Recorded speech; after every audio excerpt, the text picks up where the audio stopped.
Welcome to Lesson 14D, Practical Application, Jet Engine Afterburners, Part 3.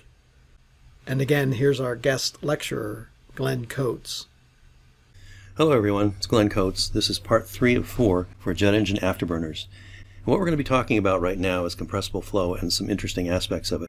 We'll talk about isentropic flow, Rayleigh flow, Fano flow, shocks, and we're also going to spend some time in incompressible flow. So follow along with me. We'll first talk about a modified Brayton cycle. That's a cycle that we talked about last time, but we're going to expand that because we have to include another stage of the afterburner. Then we'll talk about incompressible flow, which is the fuel flow that is injected. And then we'll talk about the air flow, the Rayleigh flow that is changed because of the combustion Q.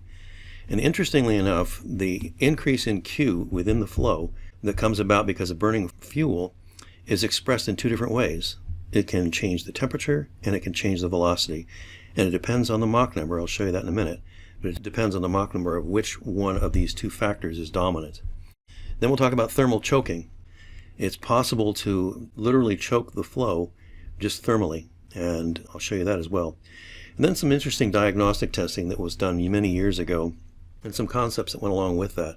One is called a quenching diameter, and another one is Rayleigh flow, Fano flow that we'll deal with in that testing. So it goes like this. On the left was the classic Brayton cycle that I showed you last time. Steps 1 through 4 going from compressor all the way through the combustor and the turbine and discharge. And you can see that on a TS diagram. Now, if we go to an afterburner cycle, that's on the right, there's more stations here, and I don't show the picture for it. But the compressor is stations 2 and 3, and then the combustor is 3 and 4. Then the turbine goes from 4 to 5, 5 to 6 with the afterburner, and back to the nozzle. Now, what is 0 to 2? We didn't talk about that before. What's happening right now is you're having compression at the inlet just because of the movement of the vehicle. All right, let's focus on first the fuel flow, and then we'll go to the airflow. The liquid fuel flow is characterized by incompressible flow. It's in a constant area duct, just a tube, and then there's mass flow loss as you go along the tube. Contrast that with the gas flow, which is compressible flow this time. Once again, it's a constant area duct, and this time instead of mass loss, there's mass addition because of the fuel. And then there's also energy addition that comes about because of the exothermic combustion of the fuel. Here's a close-up of what's going on with the fuel injectors. It's kind of interesting. If you take a look at the figure on the left, incompressible flow with no exits other than just the inlet to the tube and exit. If you plot the pressure map of this as a function of L over D, you see that if we start with, just for example, say 1,000 psi at the top, the solid line, and it decreases down and to the right. And what you're seeing is the effects of friction as the fluid goes through the pipe. And then there's a constant standoff distance between the total pressure and the dotted line, which is static pressure. And that is made up by the dynamic flow of the fuel. It's a constant because it's constant area and constant mass flow. Now it gets a little more interesting if we punch holes in the side of the injector as is done in an afterburner. We'll start at 1,000 psi as before, and also the static pressure once again is a little better than 900 psi. Now take a look at the top curve and you can see there's a bit of a sigmoid shape there. What's happening is the rate of pressure loss is decreasing. And why is that? It's because you're losing mass as you go along the tube. And so it starts out losing very rapidly because there's a lot of fuel in the tube still, but by the time you get to the end of the tube, the velocity is basically exhausted and there's very little loss. And it's also fairly interesting if you take a look at the static pressure that goes along with that. And you can see that static pressure is staying fairly constant initially, and then it follows down with a lesser gap between the total pressure and the static. And what's happening, once again, you're losing mass flow, and what happens is the two lines merge as you reach the end of the tube when the velocity through the tube is 0. Now, compressible flow. The aspects of Rayleigh flow are unique to jet engine afterburners. That is, the energy that's added to the flow through combustion is expressed in two different ways. There's additional kinetic energy that increases the gas velocity, and then there's an increase in enthalpy through the increase in gas temperature. And the increment of each component is determined by the local Mach number. It goes like this. This is a picture of a Rayleigh diagram, and if we follow the red line, starting over the upper red line, you can see that heating for a subsonic flow goes towards Mach 1. As I increase the temperature, what happens is the flow is approaching Mach 1.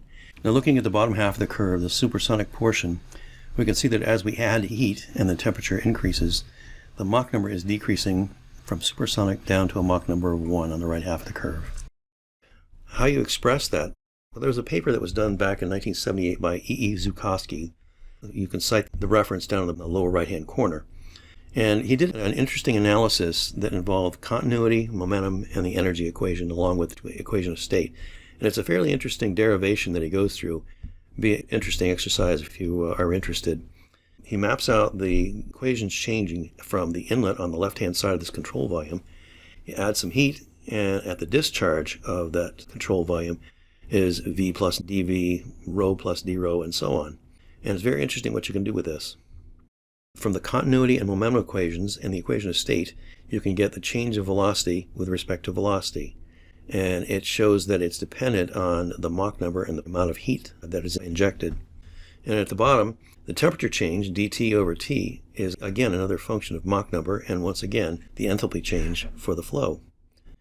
If you put those two terms together, we've got a plot here of energy fraction with each of those two expressions of energy added to the afterburner. And if you plot that as a function of Mach number, what you can see is that at low Mach numbers, the kinetic energy, that's the blue line, is increasing as you increase the Mach number. In other words, as we're nearing the nozzle, the amount of heat that's devoted to accelerating the flow is increasing. And contrast that with, if you look at the red line on top, at a low Mach number, every bit of energy that you add to the flow goes into raising the temperature. And again, as we increase the Mach number, that fraction of heat decreases. It's interesting. There are two competing effects for the energy sink of energy. Now, if you plot those as a ratio, it looks like this. It's even more dramatic. At low Mach numbers, we're looking at the ratio of kinetic energy versus enthalpy increment as Mach number increases. And what you can see is as you get closer to the nozzle, Mach number is approaching 0.8, there's a dramatic increase in the acceleration of the flow and not so much in the temperature. So this graph shows the increment of pressure decrease with heat addition. What's literally happening is the density of the flow is decreasing as we go closer and closer to the Mach number of unity. And this is also another interesting aspect that is available only in afterburners, it seems, and that is you can thermally choke the flow. In other words, if you get to a point where you're adding more and more heat at higher and higher Mach numbers, you can actually get to a point where even though you're not going through a nozzle, you're actually literally choking the flow because it's approaching Mach number of 1. And this graph shows the momentum pressure loss as a function of the afterburner temperature ratio. And you can see that at low Mach numbers, low inlet Mach numbers, on the right it's 0.2, 0.3, 0.4. And what ends up happening as you get to about a Mach number of 0.4, if the temperature ratio of the afterburner is approaching 2, you literally are choking off the flow. You can't go any faster, known as thermal choking. All the jet engine afterburners must be done at full scale. You have to test them at full scale because acoustics, turbulence, and combustion and aerodynamics are all interrelated. These factors are coupled. In short, you can't test an afterburner at subscale. It's the same kind of thing as trying to get a tuba to sound like a flute. You can't do it. They don't scale. Now, we did some very interesting development testing years ago with afterburners, and the whole idea was to try to get as much of a uniform fuel-air ratio at the nozzle discharge as possible. And it was quite a challenge. If you look on the left of the picture, the exhaust gas conditions are stoichiometric, about 3,500 F, 4,000 Rankine. The flow is going about 3,000 feet per second, 2,100 miles per hour. And the challenge is you've got to collect that sample, quench it, stop it from reacting, and then deduce what it is that it's made of. In other words, from the constituent gases, CO2, O2, unburned hydrocarbons, and CO, we want to deduce what the fuel-air ratio had to have been. And it's a pretty good trick if you think about it. This was a manifold. I'm showing the tube that stands vertically there. And I have cooling water coming in on the bottom and then hitting up top of a partition and coming back out again. And also, some of the cooling water goes into these little tips. I show 2 of them in the center of the big tube. And those are the probes that are used to quench the nozzle sample. So let's take a closer look at one of these tubes. These were physically about the size of a cigar, and very interesting what took place here. We have hot gas, you see on the inset, the red arrow, hot gas coming into this tube, which is water cooled, and then it comes out the other side, it's shown as orange. And the magic behind this was to take advantage of what is known as a quenching diameter. And the way to explain that is, if you had an exothermic gas mixture inside a tube, and you increase the diameter of the tube, the volume inside is going up as the cube of the diameter, and the surface area is going up as the square of the diameter. So the larger diameter favors a reacting gas. Now the inverse is true. If I decrease the size of the container, then the wall surface area becomes more and more important, and it acts as a quenching surface for a reacting gas. So what we did is designed a tube where the quenching diameter was taken into account, and you literally pass the gas through here, a reacting gas, and enough heat is lost to the walls that it stops reacting. Now here's a piece of equipment that was used way back when. It's inside a chamber where we could test the system at decreased temperatures and decreased pressures.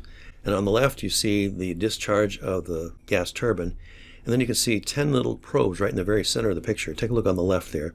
There's 10 of those little cigar-sized probes, and we would activate 2 at a time. We'd sweep across the engine, take a gas sample, and then come back the other direction. So there's quite a bit of a lag between where the sample was taken and where the gas sample is physically. So we had to do a little bit of manipulation to get those 2 gas traces to coincide. And then on the right you can see kind of the business end of this thing where the nozzle discharges into a duct.